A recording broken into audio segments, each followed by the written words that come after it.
Bingung mau belajar apa dan di mana? Di sini aja, CB2F, Channel Belajar Bareng Fitrot. Yuk belajar bareng. Dan kali ini kita akan belajar 12 sistem saraf kranial. Untuk saraf yang pertama, olfactorius, opticus, oculomotorius, trochlearis, trigeminus, abducens, facialis, vestibulocochlearis, glosopharyngeal, vagus, accessorius, dan hypoglossus. Langsung kita kupas pengertian dan fungsinya satu persatu. Ini dia.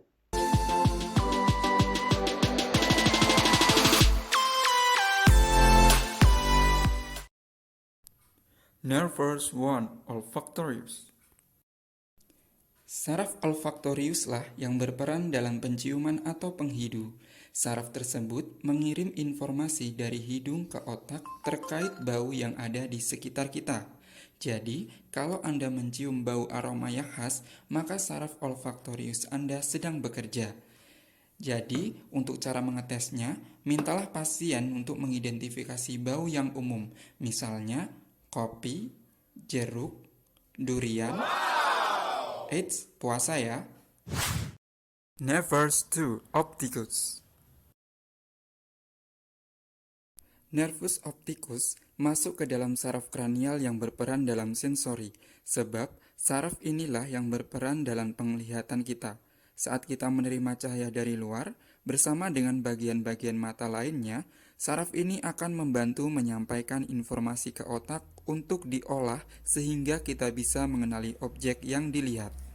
Jadi, untuk fungsinya ya, nervus opticus adalah untuk ketajaman penglihatan dan lapang visual atau lapang pandang. Untuk cara mengetesnya, ketajaman penglihatan menggunakan nilai ketajaman penglihatan yaitu diagram mata. Dan untuk lapang visual atau lapang pandang bisa dengan menilai penglihatan perifer. Kita lirik aja. Nervus 3 oculomotorius. Saraf oculomotorius memiliki dua fungsi motorik, yaitu mengontrol fungsi otot serta respon pupil di mata. Saraf inilah yang mengatur 4 dari total 6 otot yang ada di sekitar mata Anda. Otot-otot tersebut akan membantu mata Anda bergerak dan fokus terhadap objek tertentu. Saraf oculomotorius juga membantu mengontrol ukuran pupil sebagai respon terhadap cahaya yang diterima mata. Pada intinya, fungsi dari oculomotorius yaitu untuk reaksi pupil. Untuk mengetesnya, nilai simetrisitas pupil dan reaktivitasnya terhadap cahaya. Jadi, ketika kita melihat cahaya, maka mata kita akan silau, bukan? Pada kejadian itu, pupil kita akan mengecil. Nervus 4 trochlearis. Saraf trochlearis mengontrol otot oblik superior yang berperan untuk menggerakkan bola mata ke bawah atau saat Anda melotot dan kembali seperti semula. Untuk fungsinya adalah pergerakan mata ya, dan untuk mengetesnya, mintalah pasien mengikuti jari Anda tanpa menggerakkan kepala.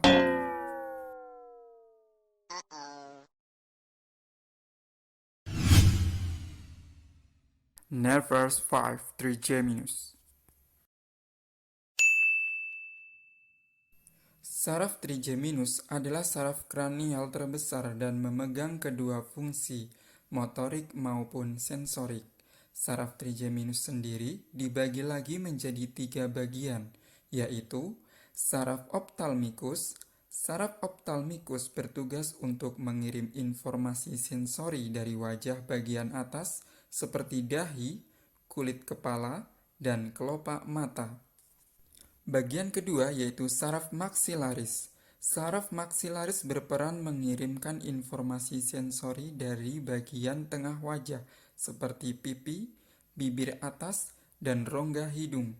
Maksilaris juga mempersarafi gigi-gigi yang ada di rahang atas. Ketiga, saraf mandibular. Saraf mandibular berfungsi dalam hal sensorik serta motorik. Saraf ini bertugas mengirim informasi dari telinga, bibir bawah, dan dagu.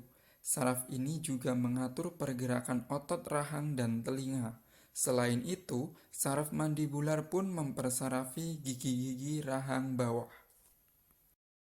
Dan fungsi trigeminus intinya adalah untuk sensasi wajah dan mastifikasi. Untuk cara mengetes sensasi wajah, sentuhlah wajah dan nilai terhadap sensasi tajam atau tumpul. Dan untuk fungsi mastifikasi, untuk mengetesnya, mintalah pasien untuk menahan mulut terbuka.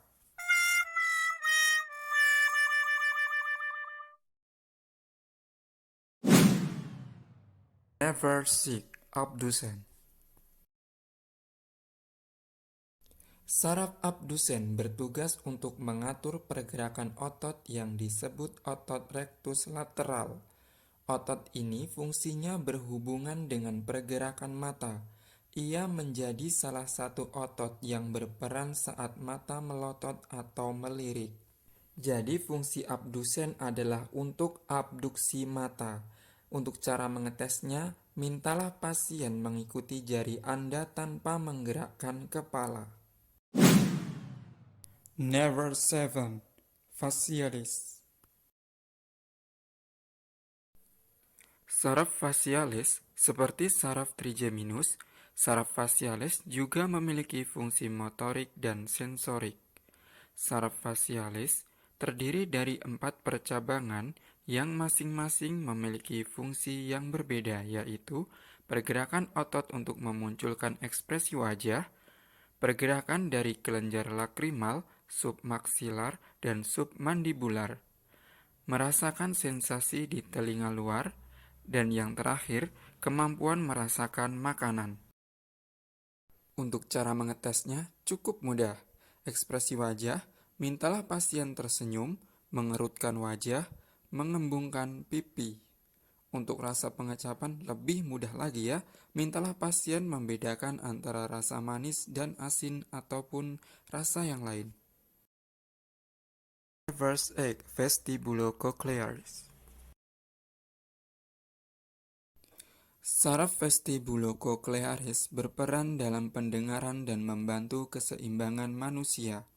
Saraf ini mengandung 2 komponen, yaitu saraf vestibular yang membantu tubuh merasakan adanya perubahan posisi kepala akibat gaya gravitasi.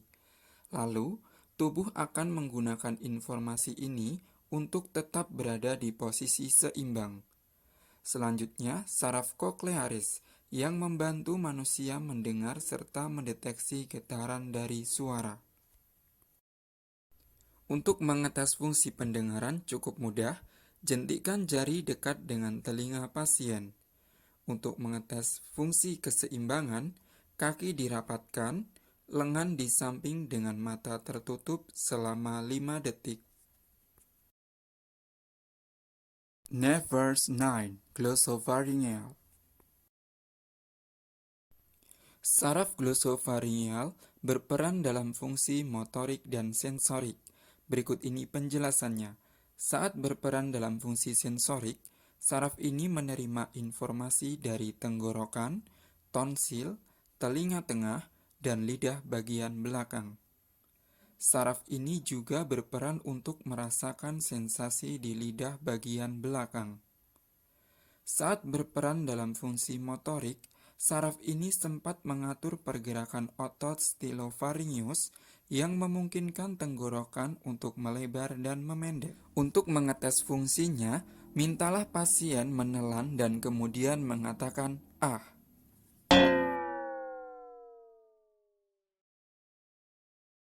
Neverstein vagus.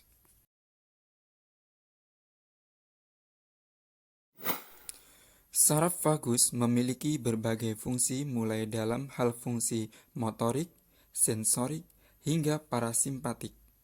Bagian sensori dari saraf ini berperan merasakan sensasi dari telinga bagian luar, tenggorokan, jantung, dan organ-organ yang terdapat di perut. Bagian motorik saraf ini berperan mendukung pergerakan tenggorokan dan langit-langit mulut bagian lunak. Bagian parasimpatik saraf ini berperan dalam mengatur detak jantung dan mempersarafi otot halus di saluran pernafasan, paru-paru, dan saluran cerna. Sebagai bukti bahwa saraf vagus bekerja dengan baik, adanya refleks tersedak. Nervus 11 Accessorius. Saraf aksesorius berperan untuk mendukung motorik atau pergerakan dari otot leher. Otot inilah yang mengontrol otot di leher sehingga kita dapat menggerakkan leher sesuai keinginan. Untuk mengetesnya, mintalah pasien untuk menggerakkan bahu atau memutar kepala melawan tahanan. Nervus 12 Hypoglossus. Saraf kranial yang terakhir adalah saraf hipoglossus. Saraf ini berperan untuk tugas motorik, sebab saraf inilah yang mengatur pergerakan otot lidah. Dan untuk mengetesnya, mintalah pasien untuk menjulurkan lidah dan menggerakkannya dari satu sisi ke sisi yang lain. Nah, dan setelah kita pelajari satu persatu, akhirnya selesai juga ya materi tentang 12 saraf kranial. Kita evaluasi ulang ya. Tadi yang pertama ada olfactorius, 2 opticus, 3 oculomotorius, 4 trochlearis, 5 trigeminus, 6 abducens, 7 facialis, 8 vestibulocochlearis, 9 glossopharyngeal, 10 vagus, 11 aksesorius, dan yang terakhir hipoglossus. Jadi sebenarnya letak dari ke-12 saraf ini di mana ya? Penasaran kan? Ini dia. Dan letaknya adalah di kepala, karena kepala adalah pusat kontrol tubuh kita. Selain karena ada otak, kepala juga menjadi pusat sistem saraf selain tulang belakang. Kelompok saraf yang bersumber dari kepala disebut sebagai saraf kranial, dan inilah titik-titik lokasi dari ke-12 saraf kranial. Nah, dan itu tadi adalah letak dari 12 saraf kranial ya. Dan jika kalian suka dengan video dan materi ini, silahkan kalian klik tombol like-nya. Dan jika ada yang ingin didiskusikan, kalian bisa komen di bawah ya. Dan apabila channel ini bermanfaat, kalian bisa klik tombol subscribe-nya. Aku tunggu. Sekian videoku kali ini, semoga bermanfaat untuk teman-teman semua. Sampai ketemu di videoku selanjutnya. Salam sehat, sukses selalu.